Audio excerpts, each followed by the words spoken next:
الحمد لله نحمده ونستعينه ونستغفره ونؤمن به ونتوكل عليه ونعوذ بالله من شرور أنفسنا ومن سيئات أعمالنا من يهده الله فلا مضل له ومن يضلله فلا هادي له ونشهد أن لا إله إلا الله وحده لا شريك له ونشهد أن سيدنا ومولانا محمدا عبده ورسوله أرسله بالحق بشيرا ونذيرا وداعيا إلى الله بإذنه وسراجا منيرا صلى الله تعالى عليه وعلى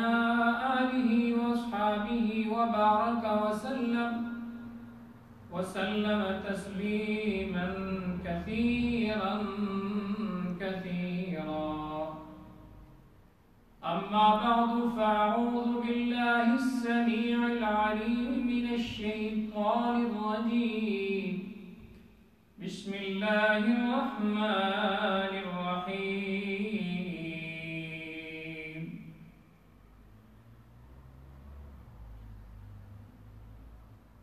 يا أيها الذين آمنوا كتب عليكم الصيام كما كتب على الذين من قبلكم لعلكم تتقون أياما معدودات فمن كان منكم مريضا أو على سفر فعدة من أيام أخر وعلى الذين يطيقونه فدية طعام مسكين فمن تطوع خيرا فهو خير له وأن تصوموا خير لكم إن كنتم تعلمون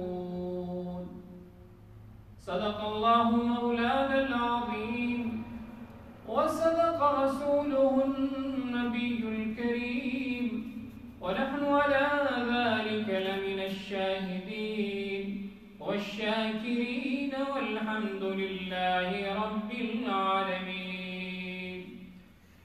اللهم صل على محمد وعلى آل محمد كما صليت على إبراهيم وعلى آل إبراهيم إنك حميد مجيد اللهم بارك على محمد وعلى آل محمد كما باركت على إبراهيم وعلى آل إبراهيم إنك حميد مجيد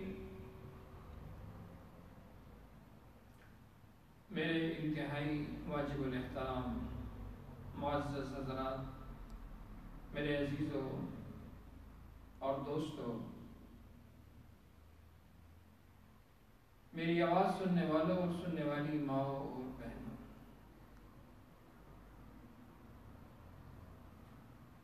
آج کی اس محفل اور نشست میں ہم بات کریں گے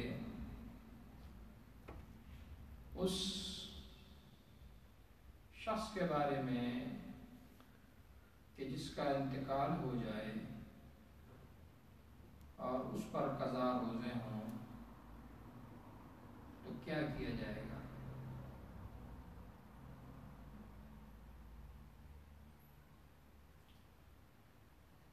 اما عائشہ صدیقہ رضی اللہ عنہ کی ایک روایت ہے، فرمایا من مات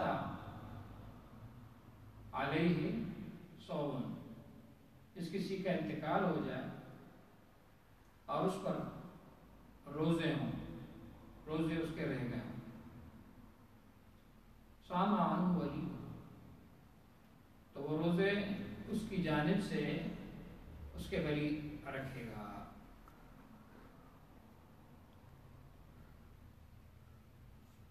جمہور علماء، امام مالک، امام شافعی، حنفیہ، یہ تمام کے تمام فقہاء یہ فرماتے ہیں کہ مرنے کے بعد اگر کوئی شخص مر جائے اور اس پر روزے ہیں تو اس کے ورثاء ان کے روزوں کا فدیہ ادا کریں گے، بخلاف امام احمد بن حنبل کے کہ وہ اس حدیث کو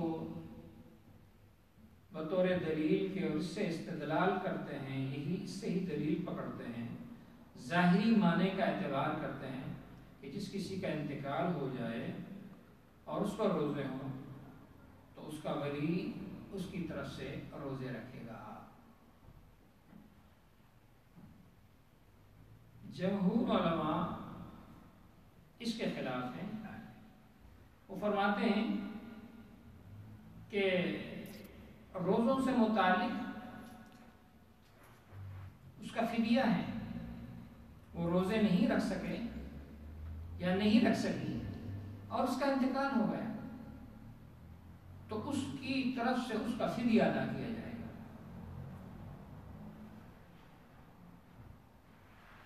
لیکن عزیز دوستو، سوائے حج ایک ایسی عبادت ہے جس کا بدل موجود ہے، حج بدل۔ نبی کریم علیہ السلام نے اس کی اجازت دی اور تمام کے تمام فقہاء اس بات کی اجازت دیتے ہیں کہ اگر کوئی شخص انتقال کر جائے اور اس پر حج فرض تھا اور وہ حج نہ کر سکا، وصیت کر گیا، تو اس کے ورثاء اس کی جانب سے حج ادا کریں گے، تو یہ حج کی جو عبادت ہے یہ اس کی طرف سے ادا ہو جائے گی۔ اسی سلسلے میں آج چند باتیں پیش خدمت ہیں کہ ہم سب کو جو اللہ تبارک و تعالی نے یہ زندگی دی ہے، صحت دی ہے، اس پر اللہ کا شکر ادا کرنا چاہیے۔ جو عبادات اللہ تبارک و تعالی نے مقرر کر دی ہے اس کو اپنی زندگی میں بجا لانا چاہیے۔ اس لیے کہ اگر کوئی شخص اس میں تاخیر کرتا رہے کہ میں کل پڑھ لوں گا، میں کل رکھ لوں گا، میں کل حج پہ چلا جاؤں گا، میں آئندہ سال حج پہ چلا جاؤں گا، اس طرح یہ بہت بڑا کھاتا ہے جو رہ جائے گا۔ پیچھے ورثاء ہوں گے، پھر ورثاء کی مرضی ہوگی وہ کیا کرتے ہیں اور کیا نہیں کرتے ہیں۔ یہ چند چیزیں ہیں جو قابل فہم ہیں، قابل عبرت ہیں۔ دنیا کے اندر ایک شخص بڑی محنت کرتا ہے، بہت کچھ کما لیتا ہے، مر جاتا ہے اور وہ مال اس کا نہیں ہوتا، وہ ورثاء کا ہوتا ہے۔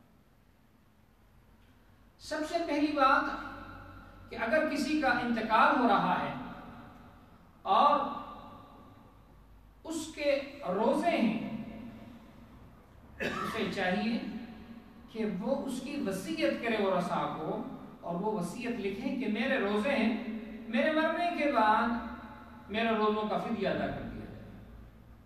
حنفیہ کے نزدیک، چونکہ ہم یہاں احناف ہیں اور زیادہ تر مسائل مسئلے کے حنفیہ ہی کے بیان کیے جاتے ہیں، اور آج کل لوگوں کو غلط فہمیاں بھی زیادہ لگ جاتی ہیں، مختلف ذرائعوں سے دین کو سمجھنے کی، سننے کی کوششیں کرتے ہیں، کچھ باتیں لگتی ہیں تو پھر وہ اپنی بات کو صحیح اور دوسرے کی بات کو غلط قرار دیتے ہیں۔ لہذا جتنے بھی فقہاء ہیں تمام کے تمام فقہا کا جو مستدل ہے، جو دلیل ہے، وہ قرآن اور سنت اور حدیث ہی ہے۔ اور یہ جناب نبی کریم علیہ الصلوۃ والسلام کی شان ہے کہ آپ صلی اللہ علیہ وسلم کا جو بھی عمل ہے وہ اللہ تبارک و تعالیٰ نے آپ کی امت میں زندہ رکھا ہوا ہے۔ وہ زندہ رکھا ہوا، کوئی عمل ایسا نہیں ہے کہ جو اللہ کے رسول صلی اللہ علیہ وسلم نے کیا ہو اور امت میں جاری نہ ہو۔ آج بھی یہ فقہائے کرام کے جو دلائل ہیں وہ سارے کے سارے احادیث، سنت اور قرآن کے گرد ہی گھومتے ہیں، اس کے علاوہ دوسری کوئی چیز نہیں ہوتی۔ ہر فقیہ کا ایک اپنا طریقہ ہوتا ہے جس کے ذریعے سے وہ قرآن اور سنت سے دلائل کو لیتے ہوئے مسائل کو مستنبط کرتے ہیں اور مسائل کو بیان کرتے ہیں۔ تو اگر بات میں یہ کر رہا تھا، اور کل بھی یہ بات میں نے بیان کی تھی، کہ اگر کوئی شخص بیمار ہے اور بیماری کی وجہ سے روزہ نہیں رکھ سکتا تو ایام صحت میں جب صحت مل جائے گی وہ اس کی قضا کرے۔ جو مریض ایسے ہیں کہ جنہیں روزہ رکھنے کی اب تاب نہیں ہے اور روزے نہیں رکھ سکتے بیماری کی وجہ سے، یہ ان کا عذر ہے، یا شیخ فانی بوڑھے ہیں روزے نہیں رکھ سکتے، وہ فدیہ ادا کر دیں گے۔ لیکن اگر کسی شخص کا انتقال ہوتا ہے، رمضان مبارک کے کچھ روزے ہیں، ابتدا کے 10 روزے ہیں یا 20 روزے ہیں، یا ابتدا کے روزے رکھے ہیں، آخر کے 20 روزے ہیں جو رہ گئے ہیں، رمضان میں انتقال ہو گیا۔ تو مسئلہ یہ ہے کہ اب چونکہ اسے وہ دن میسر نہیں آئے کہ جس میں وہ روزوں کی قضا کر سکتا یا معاف۔ اسی طریقے سے مسافر ہے، لیکن بات یہ ہے کہ اگر انہیں دن رمضان المبارک کے بعد اتنے دن مل جاتے ہیں کہ جن دنوں میں وہ ان روزوں کی قضا کر سکتا تھا، قضا کر سکتی تھی، اور انہوں نے قضا نہیں کی، تو یاد رکھیں کہ یہ روزے اگر مر جاتے ہیں تو یہ روزے ان کے ذمہ باقی رہ جاتے ہیں۔ اور روزوں کا فدیہ میں نے کل بیان کیا تھا کہ روزوں کا فدیہ ایک مسکین کو صبح شام کھانا کھلانا، یا صدقۃ الفطر کے مساوی جو پیسے بنتے ہیں 3 پاؤنڈ 4 پاؤنڈ 5 پاؤنڈ فی روزے کے حساب سے وہ جدا کر دے۔ اسی طریقے سے دوسرا مسئلہ نماز کا بھی ہے۔ نماز اگر کوئی شخص کسی شخص کا انتقال ہو جاتا ہے یا کوئی نماز کے لیے اللہ تبارک و تعالی نے حکم دیا ہے کہ بلوغت کے بعد نماز فرض، مرد نے تک نماز کی کوئی معافی نہیں ہے، مگر ایک شخص ہے کہ جو بے ہوش ہو گیا ہے اور ایسی بے ہوشی کے عالم میں ہے کہ اس پر 5 نمازوں سے زیادہ وقت گزر گیا ہے، اس کے بعد اسے ہوش آتا ہے، تو وہ بے ہوشی کی جو 5 سے زیادہ کی نمازیں بنتی ہیں وہ اس پر معاف ہے۔ لیکن اس سے پہلے اگر اسے ہوش آ جاتا ہے تو اس کی وہ قضا کرے گا۔ اسی طریقے سے ایک بار پھر میں یہ کہتا ہوں کہ نماز کو اپنی زندگی میں خود ادا کرنے کی کوشش کریں، یہ بہت بڑا کھاتا ہے جو رہ جائے گا، اور نماز کے متعلق جواب دہ ہونا پڑے گا۔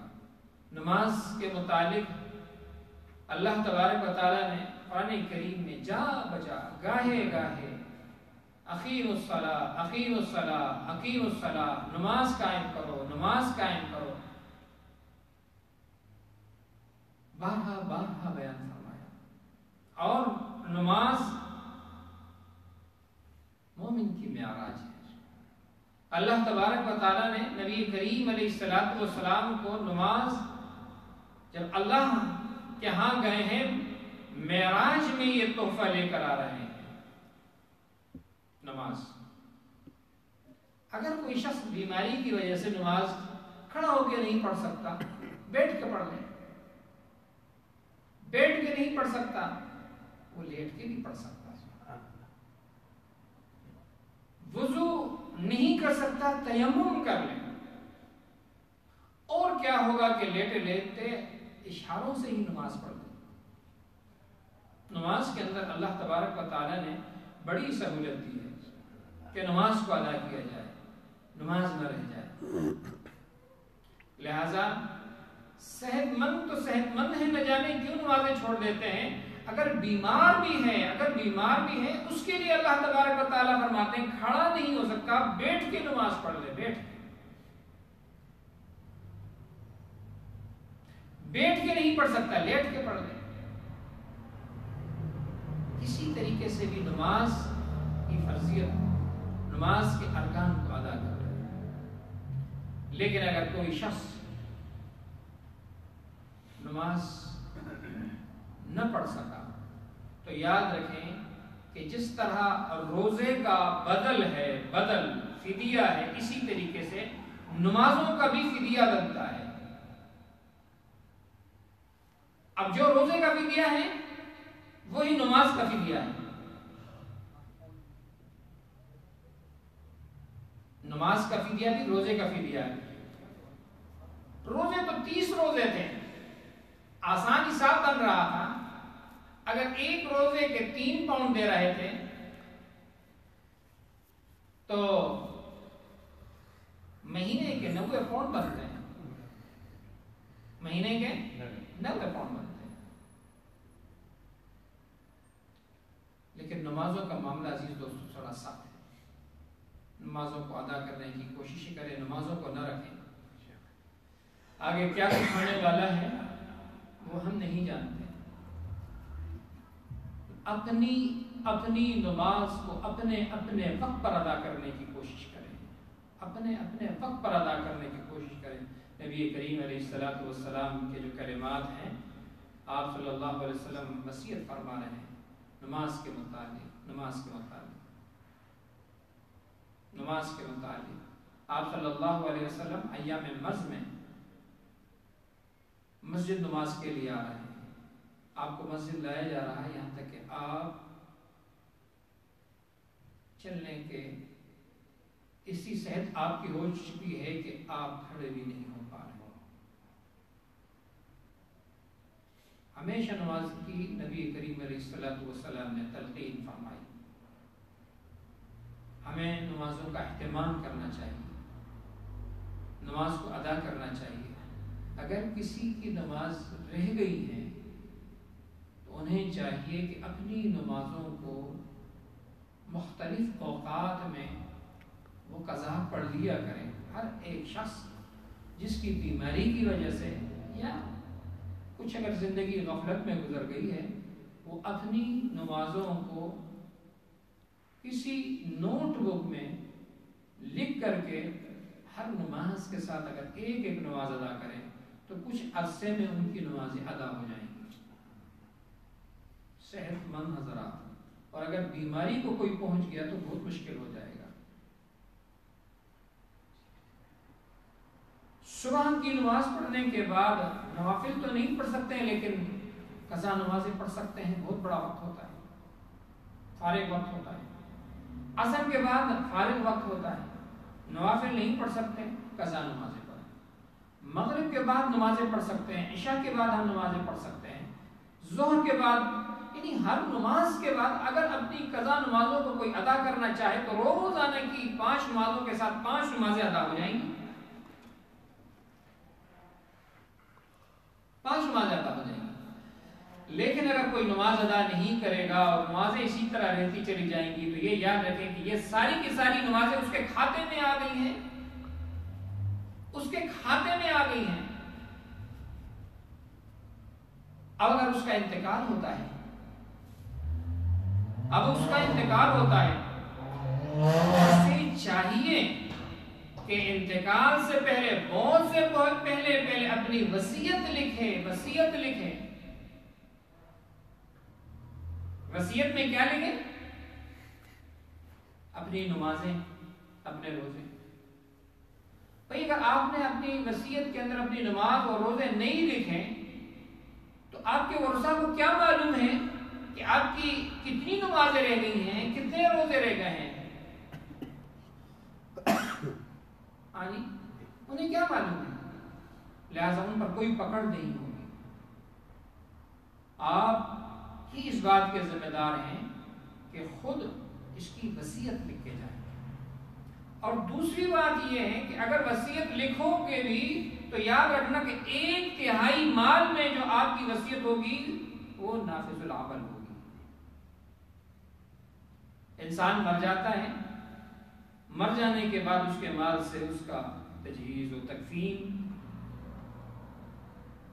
اور اس کا قرض جو ہوتا ہے یہ سب سے پہلے اس کے مال سے نکالا جاتا ہے۔ اس کے قرض کے نکال دینے کے بعد پھر اس کی وصیت ہوگی جو 1/3 مال میں ہوگی۔ اس کے بعد جو مال بچے گا وہ سارا ورثاء کا ہوگا، وہ ورثاء کا ہوگا، وہ بیٹے ہیں، بیٹیاں ہیں، ان کا۔ اب پھر میں آپ کو واپس لے کے آتا ہوں کہ اگر کسی کی نمازیں رہ گئی ہیں اور اس نے وصیت نہیں کی تو یہ جو ورثاء ہیں یہ اس 1/3 مال میں سے اگر انہیں معلوم نہیں ہے، اس کی وصیت کا پتہ ہی نہیں ہے، تو وہ اگر اس کی طرف سے اس کی قضا نمازیں جو اس سے رہ گئی ہیں، روزے رہ گئے ہیں، وہ اس کا فدیہ ادا نہیں کرتے تو یہ یاد رکھنا کہ وہ گنہگار نہیں ہوں گے، وہ گنہگار۔ ہم دنیا کے اندر بھی ذرا اس کا حساب لگا لینا تاکہ ہمیں معلوم بھی ہو کہ یہ کھاتا کتنا مشکل ہے۔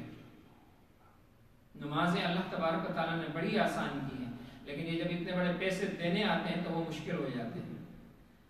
بعض کہتے ہیں کہ جی اللہ تبارک و تعالیٰ سے معافی مانگ کے معاف کرا دیں، اللہ کی شان ہے، اللہ معاف کرنے پر آئے، سب کچھ معاف کر دیں، لیکن ایک ضابطہ اور ایک قانون مرتب کیا ہے۔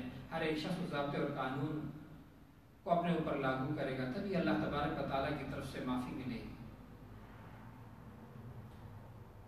ہر ایک نماز کا جو فدیہ ہے وہ صدقۃ الفطر ہے، اور صدقۃ الفطر 3 پاؤنڈ ہے۔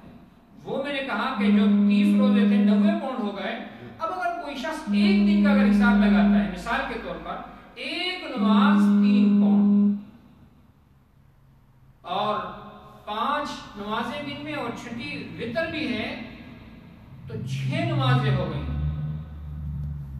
تو یہ دن کے 18 پاؤنڈ بن گئے، 18 پاؤنڈ دن کے بن گئے،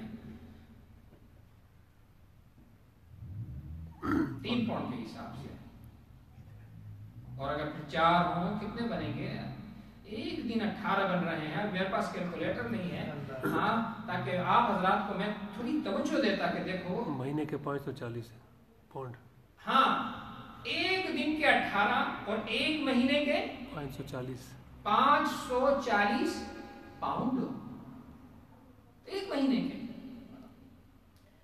میں یہ چیزیں خود اپنی آنکھوں سے دیکھتا ہوں عزیز دوستو، اس لیے میں بیان کرتا ہوں۔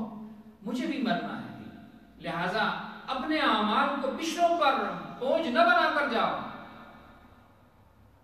بوجھ نہ بنا کر جاؤ۔ ایک مہینے کے 540 پاؤنڈ ایک مہینے کے، اب 2 مہینے کے 1080 پاؤنڈ، 2 مہینے کے۔ اب اگر سال کا حساب لگائیں تو سال کے کتنے ہوتے جی؟ 6000 پاؤنڈ، ایک سال کے 6000 پاؤنڈ، اور ایسی مائی نادال ہو گئے نا اللہ اکبر۔ وہ پھر کیا کرتے ہیں جی؟ آؤ، بعض لوگوں نے تو وہ کیا ہوا ہے نا، وہ دائرہ دیتے ہیں، کیا کہتے ہیں اس کا؟ ہیلا اسکا۔ چلو ہیلا اسکا نہیں پڑھو۔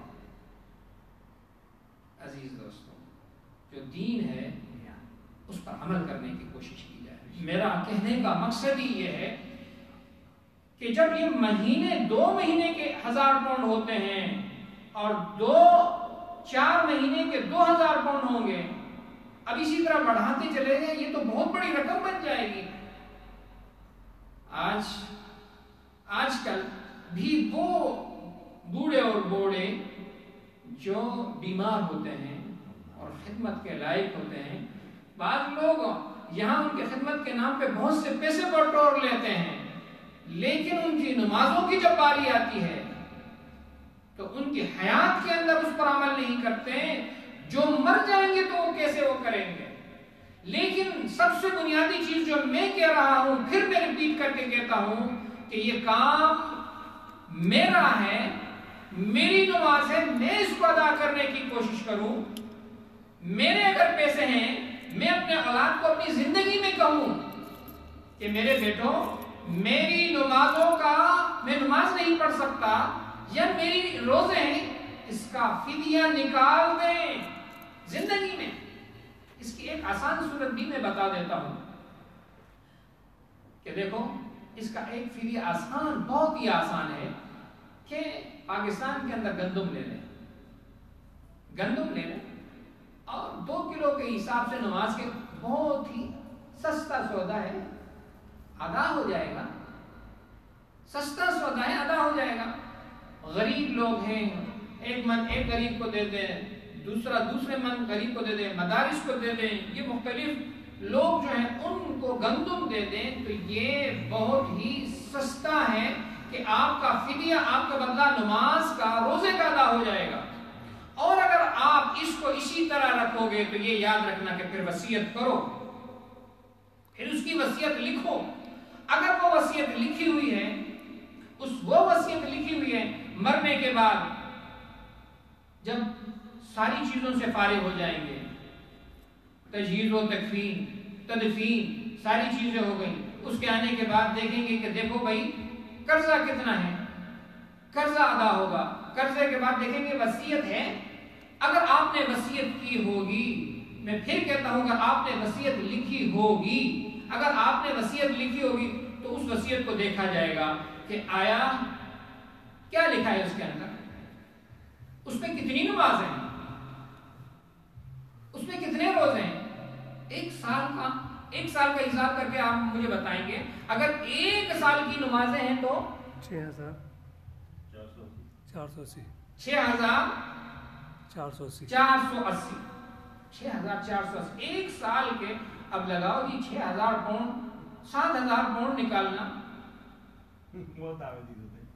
میں یہی کہہ رہا ہوں, میں ہمیشہ یہ بات بارہا کہتا ہوں, نماز اگر پڑھو, یہ وقت اللہ نے دیا ہوا ہے, یہ عبادت کو بجا لاؤ, یہ رہ جائے گی دنیا کے اندر. ہم جو مال میرا ہے, پھر میں کہتا ہوں جو مال میرا دنیا کے اندر, میں اپنے مال کو جیسے چاہوں خرچ کر سکتا ہوں. میرے پیسے ہیں, میرے تصرف میں ہیں, میں جی چاہوں ایک کو دوں, زید کو دوں, بکر کو دوں. اگر جو عمل کرنا ہے خود کرو, اگر فدیہ دینا ہے خود ادا کرنے کی کوشش کرو.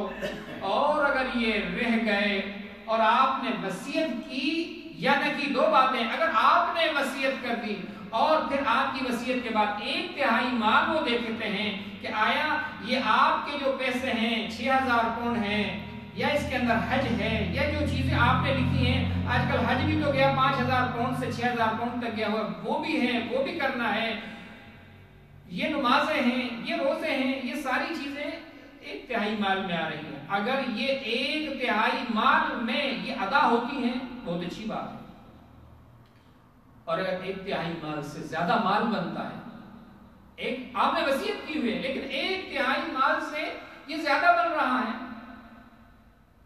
زیادہ بن رہا ہے, تو پھر کیا ہوگا؟ پھر وہ گناہگار نہیں ہے, پھر وہ گناہگار نہیں ہے. اس لیے کہ 1/3 مال کے اندر ہی وصیت لاگو ہو سکتی ہے, اس سے زیادہ پہ نہیں ہو سکتی ہے. اور دوسری بات, اگر آپ نے یہ لکھا ہی نہیں ہے, یہ وصیت ہی نہیں کی ہے, یہ وصیت آپ نے کی نہیں ہے, تو پھر وہ گناہگار نہیں ہے, وہ گناہگار نہیں ہے. پھر کیونکہ جو ورثاء ہوتے ہیں, ورثاء کے اندر 2 بیٹے ہیں, 3 بیٹے ہیں, 4 بیٹے ہیں بیٹیاں ہیں، ہر ایک کی اپنی سوچ ہوتی ہے. ایک اگر کہے کہ ادا ہو، اگر دوسرا کہے نہیں، تیسرا کہے نہیں، تو چونکہ مال تو ان کا ہے نا، مال تو تقسیم ہو چکا ہے، لہذا بہت بڑا مسئلہ بن جائے گا عزیزو. پھر ان سب کا اس بات پر متفق ہونا ضروری ہے کہ سب سے پہلے ہم اپنے اس مال میں سے، اس جو مال اب کیونکہ مال تو آپ کا تھا نا، آپ نے اسے خرچ نہیں کیا، مال آپ کا ہے، آپ اس کو دنیا میں خرچ نہیں کرتے، اپنی حیات میں خرچ نہیں کرتے، موت کے بعد تو یہ مال آپ کا رہا ہی نہیں نا. یہ تو پھر اللہ تبارک و تعالیٰ فرماتے ہیں یوصیکم اللہ فی اولادکم، یہ تو اللہ تبارک و تعالیٰ نے اولاد کو دے دیا، بیٹوں کو دے دیا، بیٹیوں کو دے دیا، اس کی تقسیم ہوگی، آپ کرتے ہیں. لہذا دنیا کے اندر جو گٹھی میں مال ہے، جو بینک میں مال ہے، زکوٰۃ کی طرف میں بعد میں آ رہا ہوں، لیکن پھر میں صرف ان فرائض کی طرف آپ کی توجہ دلاتا ہوں کہ اس کو ادا کرنے کی کوشش کرو. نمازیں پڑھو، روزے خود رکھو، اگر روزے رہ گئے ہیں اس کو ادا کرنے کی کوشش کرو، جو قضا ہیں ان کو ادا کرنے کی کوشش کرو. نمازیں رہ گئی ہیں، ہر نماز کو پڑھو. فرائض ہر نماز کے بعد وہ فرائض جو آپ کے رہ گئے ہیں اس کو ادا کر لو، زندگی کے اندر ادا ہو جائیں گے. ورنہ معاملہ ایسے ہی رہ جائے گا کہ انتقال ہو جائے گا. انتقال کے بعد سب سے بڑا مسئلہ مال کی وراثت کا ہوتا ہے. سارے آ جائیں گے، ہر ایک شخص کہے گا کہ میرا مال میرا مال میرا مال میرا مال. مرنا مجھے بھی ہے دوستو، مرنا مجھے بھی ہے. یہ باتیں صرف اور صرف یاد دہانی کے لیے کر رہا ہوں. میں تم سے زیادہ ڈرتا ہوں، نہ جانے میرے ساتھ کیا ہوگا. لیکن پھر بھی میں یہ کہتا ہوں کہ جب انسان مر جاتا ہے تو ورثاء کی سب سے پہلی نظر مال کی طرف ہوتی ہے، مال کی طرف، گھر کی طرف ہوتی ہے. جس گھر میں وہ رہتا تھا وہ اس کا گھر تھا، وہ گھر اس کا نہ رہا، وہ گھر اس کا نہ رہا. اسی طریقے سے انسان ہے، انسان خالی ہاتھ آیا ہے، خالی ہاتھ جا رہا ہے. جانے کی جو چیزیں ہیں اگر وہ اس نے کی ہیں تو یہ اس کے ساتھ اعمال جائیں گے، نہیں کی ہیں تو مال رہ جائے گا. مال ورثاء کا ہے. اب ورثاء اس کی طرف سے نمازوں کا ایک، حج کا 2، روزوں کا فدیہ ادا کرنا چاہیں، وہ اگر 10,000 بونڈ بنتے ہیں یا 20,000 بونڈ بنتے ہیں، وہ اگر وصیت آپ نے نہیں کی ہے وہ ادا کر رہے ہیں تو آپ کا مال تھا، آپ پر آپ کے ورثاء کی طرف سے احسان ہوگا. لیکن آفرین ہیں ایسے ورثاء اگر ہوں 20,000 بونڈ دینا بہت مشکل ہو جاتا ہے. ہر ایک شخص کہے کہ 4 بیٹے ہوں، پھر وہ ہر ایک شخص کہے کہ جی یہ تو 5,000 پاؤنڈ مجھ سے کٹے گا، مجھے بھی لینا، مجھے بھی. لیکن وہ حقیقت ہے جیسی کرنی ویسی کرنی، جیسے انسان کرتا ہے ویسے انسان کے ساتھ ہوتا ہے.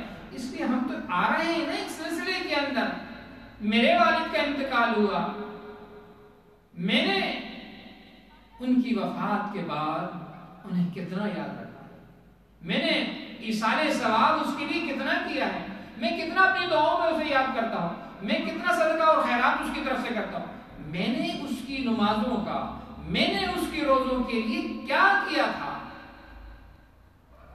اگر میں نے بھی اپنے والد کو اسی طریقے سے رخصت کر دیا ہے اللہ کے نام کے ساتھ کہ اللہ حافظ ہے، مال میرا ہے، تو پھر آگے بھی یوں ہی ہونے والا ہے، آگے بھی یوں ہی ہونے والا ہے.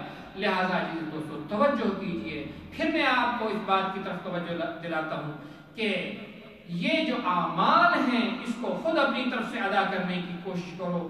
روزے خود ادا کرو، اور اگر فدیہ ہیں تو جب تک کہ موت نہیں آتی خود اپنے مال میں سے اس کو ادا کر کے چلے جاؤ. زبان سے بول سکتے ہو، کہو، اس کو نافذ العمل کرانے کی کوشش کرو. نمازیں پڑھو، جیسے بھی ہو سکتی ہے پڑھ لو. اور اگر نمازیں نہیں پڑھی ہیں تو پھر خود اپنی زندگی کے اندر اس کو ادا کر دو، اس کے فدیے کو ادا کر دو.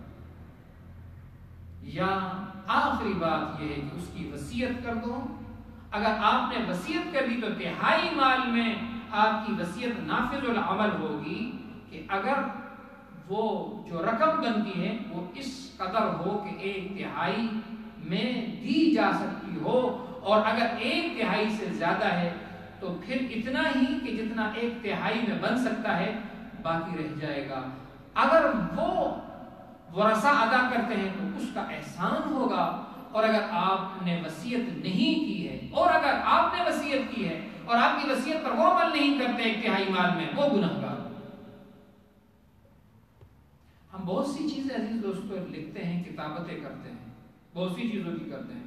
لہذا یہ یاد رکھیے جو قرضے ہوتے ہیں، جو لین دین ہوتے ہیں، ان کو ہم اہم بہت مضبوط جگہ پر لکھوا کر جائیں، ایسے ہی نہ چلے جائیں، ایسے ہی نہ چلے جائیں. دنیا میں بہت سے لوگ ہوتے ہیں جو اس بات کی طرف توجہ نہیں کرتے ہیں موت تو کسی وقت بھی آ سکتی ہے نا. موت تو ہم سے نہیں پوچھے گی کہ میں آ جاؤں. جب موت آئے گی تو پھر اتنا وقت بھی نہیں ہوتا ہے کہ انسان ان چیزوں کو جلد از جلد کر سکے، نہیں کر سکتا. یہ ساری چیزیں اسی طریقے سے رہ جاتی ہیں اور انسان چلا جاتا ہے، اور یہ سارے کے سارے قرضے بھی رہ جاتے ہیں. کسی کے علم میں ہوتے ہیں، علم میں نہیں ہوتے، بعد میں یاد دلائے جاتے ہیں. اسی طریقے سے یہ اعمال بھی ہیں عزیز دوستو. انسان مر جائے گا اور پھر یہ سارے کے سارے کھاتے آگے جا کے کھلنے والے ہیں. لہذا دنیا کے اندر ان چیزوں کو کر لو. رمضان المبارک کا مہینہ ہے، ہمیں یہ پیغام دے رہا ہے، ہمیں یہ پیغام دے رہا ہے کہ یہ زندگی ہے، یہ ختم ہونے والی زندگی ہے، یہ ہمیشہ سے نہیں رہے گی. آج ہم ایک مرتبہ اس کو سوچ لیں کہ ہم جب دنیا کے اندر لین دین کرتے ہیں، کہیں ہمیں پیسے دینے پڑتے ہیں تو کتنا مشکل ہوتا ہے، کتنا مشکل ہوتا ہے. اسی طریقے سے روزے ہیں ہم رکھیں، نمازیں ہیں ہم پڑھیں، اہتمام کریں. کبھی ایسا نہ ہو کہ مبادا یہ رہ جائیں اور پھر یہ اسی طریقے سے آ جائیں اور قبر میں پھر ہم سے ان کا حساب اور کتاب لگایا جائے اور ہماری نمازیں ادا نہ ہو، حج ہمارا ادا نہ ہو، زکوٰۃ ہماری ادا نہ ہو. لہٰذا ان کو خود اپنی طرف سے ادا کرنے کی کوشش کریں، خود اپنی طرف سے ادا کرنے کی کوشش کریں. یا وصیت لکھیں، نوٹ بک میں لکھیں، اپنی نمازیں بھی لکھیں. اپنی جو کل آپ کا مال ہوتا ہے جو لکھا ہوا ہوتا ہے، ان وکیلوں کے پاس جا کر کے، ہم بہت سی چیزیں وکیلوں کے پاس یہاں تحریری طور پر لکھا کے جاتے ہیں تاکہ قانونی طور پر میرے ورثاء کو پیچیدگی حاصل ہوگی. اگر میں نے قانونی طور پر اس کو مضبوط کیا ہے، یہ ان کا حق بنتا ہے کہ اپنی ان چیزوں کو مضبوط کرا کے چلے جائیں. ورنہ بسا اوقات ایسے ہی ہوتا ہے کہ وصیت کرنے والا وصیت کرنا جاتا ہے اور بسا اوقات اس کی وصیت کو بدل دیا جاتا ہے. گناہ ان لوگوں پر آتا ہے جو بدلنے والے ہوتے ہیں، لیکن پھر بھی اس کو چاہیے کہ ساری باتیں قانونی طور پر کی جاتی ہیں، وہ ان چیزوں کو قانونی طور پر مرتب کرنے کی کوشش کریں تاکہ بعد کے لوگوں کو، ورثاء کو بھی تکلیف نہ ہو، بعد کے جو لین دین والے ہیں انہیں بھی تکلیف نہ ہو. اسی طریقے سے جو دنیا کے جو کھاتے ہیں وہ بھی دنیا کو مل جائیں، دنیا کے جو قرضے ہیں وہ بھی دنیا والوں کو مل جائیں، جو نمازوں کا حساب کتاب ہے وہ بھی دنیا میں ہو جائے. اللہ کے حضور کے اندر جب پیشی ہو تو اس کا حساب اور کتاب تو نہ ہو. اگر حساب اور کتاب لگے تو کتنے حساب اور کتاب کو ہم اللہ کے سامنے پیش فرمائیں گے. اللہ تبارک و تعالی ہم پر آسانی فرمائے. ایک بار پھر میں مختصر الفاظ میں کہتا ہوں کہ نمازوں کا اہتمام کریں، نمازوں کا اہتمام کریں، نمازوں کا اہتمام کریں. اللہ کے رسول صلی اللہ علیہ وسلم نے فرمایا الصلاۃ الصلاۃ الصلاۃ، نماز نماز نماز کا، نماز کو نہ چھوڑو. نماز رہ گئی تو نماز کا فدیہ بہت بڑا ہے عزیز دوستو، نماز کا فدیہ بہت بڑا ہے. روزوں کا فدیہ دے دیا جاتا ہے، لیکن نمازوں کا جب حساب اور کتاب سال کا کھولا جاتا ہے اور 2-2 سالوں کا کھولا جاتا ہے بہت مشکل ہو جاتا ہے. لہٰذا اس میت کو پھر یوں ہی چھوڑ دیا جاتا ہے. لہٰذا خود ان چیزوں کو ادا کرنے کی کوشش کرو اور اس کو یوں نہ چھوڑ کر جاؤ. نماز، روزہ، زکوٰۃ، ان چیزوں کو ادا کرو. یہ آپ کا مال ہے، آپ کے ہاتھ میں ہے، آپ جیسے چاہیں اس کو اپنی زندگی میں خرچ کر سکتے ہو. کیوں اپنے آپ کو ٹائٹ رکھتے ہو، مشکل میں ڈالتے ہو؟ اور اللہ نے انعامات آپ نے کیے ہوئے ہیں ان کو بھی چھپانے کی کوشش کرتے ہو. وہ ساری کی ساری چیزیں میت مرنے کے بعد ظاہر ہو جاتی ہیں کہ مرنے والا تو مرا ہے، اتنا مال چھوڑ کے گیا ہے، مال تو بڑا چھوڑ کے گیا، لیکن آگے کوئی وصیت اپنے نیک کاموں کے لیے وہ کر کے نہ گیا۔ ایسے بہت سے لوگ ہوتے ہیں جنہوں نے زندگی بھر محنت کی، کمایا کمایا کمایا کمایا، انتقال ہو گیا، بعد میں نماز کے متعلق پوچھا جائے کہ فلاں بڑے اچھے آدمی تھے، جمعے کے دن تو ملاقات کرتے تھے، باقی نمازوں کا کیا ہوتا تھا؟ باقی نمازیں نہیں پڑھتے تھے، حج زندگی میں نہیں کیا تھا، یہ ساری چیزیں اس سے رہ گئی ہیں۔ ورثہ کان دھرنے کے لیے تیار نہیں ہوتے ہیں۔ سو بار اگر آپ نے کہو کہ جی یہ نمازیں ہیں، اس طرح ایسا نہیں دھرا جاتا، بس وہ اس بات پہ ہوتے ہیں کہ بس اب جو کچھ ہے وہ ہمارا ہے، ہمیں مل جائے۔ یہ دنیا کا ایک حال ہے جو چلا آ رہا ہے، ہمیں خود اپنے آپ کو بدلنا پڑے گا، اپنے جو مرے ہیں ان کو یاد رکھنا پڑے گا، ان کی طرف توجہ کرنی پڑے گی، انہیں یاد رکھنا پڑے گا، اور خود اپنے آپ کو تیار رکھنا پڑے گا کہ مجھے بھی موت آنے والی ہے، لہٰذا ان تمام اعمال کو جو اللہ تبارک و تعالیٰ نے مجھ پر لازم کی ان کو خود ادا کروں، اور جو میرے لین دین قرضے ہیں ان کو بھی میں ادا کر دوں، ورنہ میں کسی مضبوط کھاتے میں ان کو ڈال دوں تاکہ میرے مرنے کے بعد میری جائیداد میں سے یہ جو مقروض ہیں ان کے قرضوں کی ادائیگی ہو جائے، اور میں اللہ تبارک و تعالیٰ کے ہاں مجھے اس کا محاسبہ نہ کرنا پڑے۔ اللہ تبارک و تعالیٰ مجھے اور آپ کا بیٹھنا سنانا قبول فرما لے۔ الحمدللہ رب العالمین والصلاة والسلام علی سید الانبیاء والمرسلین، اللہم صلی علی محمد وعلی آل محمد کما صلیت علی ابراہیم وعلی آل ابراہیم انک حمید مجید۔ اے اللہ ہمارے گناہوں کو معاف فرما، اے اللہ ہماری کوتاہیوں سے درگزر فرما، اے اللہ جو پریشان حال ہیں ان کی پریشانی کو دور فرما، یا رب العالمین یا رب العالمین۔ ہمیں اپنے تمام کے تمام احکام اور فرائض کو کما حق و صحیح طریقے سے بجا لانے والا بنا دے۔ یا اللہ ہماری نمازیں ہیں، ہمیں نماز کا اہتمام کرنے کے ساتھ پڑھنے کی توفیق عطا فرما دے۔ یا اللہ ہمارے جو روزے ہیں ان روزوں کو صحیح طریقے سے ادا کرنے والا بنا دے، جو ہم پہ زکوٰۃ ہیں یا اللہ ان کو ادا کرنے والا بنا دے۔ یا اللہ جو حج ہے جو رہ گیا ہے اور ہم نے نہیں کیا ہے زندگی میں، اس کو ادا کرنے کی توفیق عطا فرما دے۔ یہ تمام امور یا اللہ جو تیری طرف سے فرض کیے ہیں یا اللہ اپنی زندگی میں بجا لانے والا بنا دے۔ یا اللہ یا اللہ یا اللہ یا اللہ ہمیں ان نیک اعمال کی طرف متوجہ فرما دے۔ یا اللہ جو غفلت ہے یہ دور فرما دے، یہ غفلت ہے دور فرما دے، ہمیں خود بھی نیک عمل کرنے کی توفیق عطا فرما، اور اس نیک عمل کو اور لوگوں کے لیے بھی یا اللہ ہمارے ذریعے سے مشعل راہ بنا، اور لوگوں کو تلقین کرنے کی توفیق عطا فرما، اور بار لوگوں کو سمجھانے کی یا اللہ ہمیں بھی توفیق عطا فرما دے کہ ہم لوگوں کو یہ بات سمجھا سکیں اور لوگوں کو سمجھنے کی توفیق عطا فرما دے کہ اپنے نیک اعمال کو، اپنے فرائض کو دنیا ہی کے اندر، زندگی کے اندر ادا کرنے کی کوشش کریں، اور اس کو یوں نہ چھوڑ کے چلے جائیں کہ آخر میں آپ کے لیے وبال ہو۔ یا رب العالمین ہمارے جو بیمار ہیں انہیں شفا عطا فرما، سب کو شفا عطا فرما، سب کو صحت اور تندرستی عطا فرما۔ یا رب العالمین جن کے انتقال ہو چکے ہیں قبروں میں یا اللہ ان کی بخشش فرما۔ یا اللہ ہمارے اعزاء، والدین، رشتہ دار، اساتذہ، مشائخ یا اللہ جن کے بھی انتقال ہو چکے ہیں یا اللہ ان کے احسانات یا اللہ ہم پر ہیں، ان کے لیے دعا گو ہیں یا اللہ ان کی بخشش فرما دیں، ان کی مغفرت فرما دیں۔ رمضان مبارک کی یہ گھڑیاں ہیں یا اللہ یہ بابر کا ساعت ہیں یا اللہ آپ دعاؤں کو قبول کرتے ہیں یا اللہ ہم ان کے حق میں دعائیں کرتے ہیں یا اللہ ان پر رحم کرم والا معاملہ فرما۔ یا اللہ اگر وہ کسی معاملے میں یا اللہ پکڑ میں ہے یا اللہ انہیں معاف فرما دیں یا اللہ ان سے وہ چیز دور فرما دے۔ یا اللہ جنت ہمیں بھی عطا فرما یا اللہ انہیں بھی جنت میں داخل فرما، جنت الفردوس میں اعلیٰ سے اعلیٰ مقام عطا فرما۔ یا اللہ جہنم سے ہمیں بھی خلاص فرما، ہمارے رشتہ داروں کو بھی خلاص فرما۔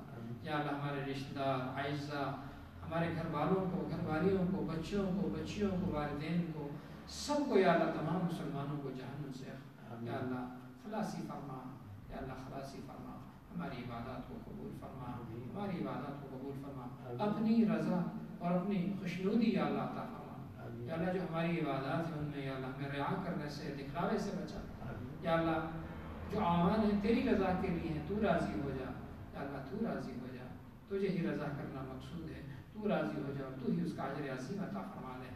یا رب العالمین نبی کریم علیہ السلام کی سنتوں کو بجا لانے والا بنا، نبی کریم علیہ السلام کی محبت نصیب فرما، شفاعت نصیب فرما، آپ صلی اللہ علیہ وسلم کے دست اقدس سے حوض کوثر کا جام نصیب فرما۔ یا اللہ قبر کی سختیوں سے یا اللہ ہمیں بچا، یا اللہ ایمان پر استقامت نصیب فرما۔ وصلی اللہ تعالی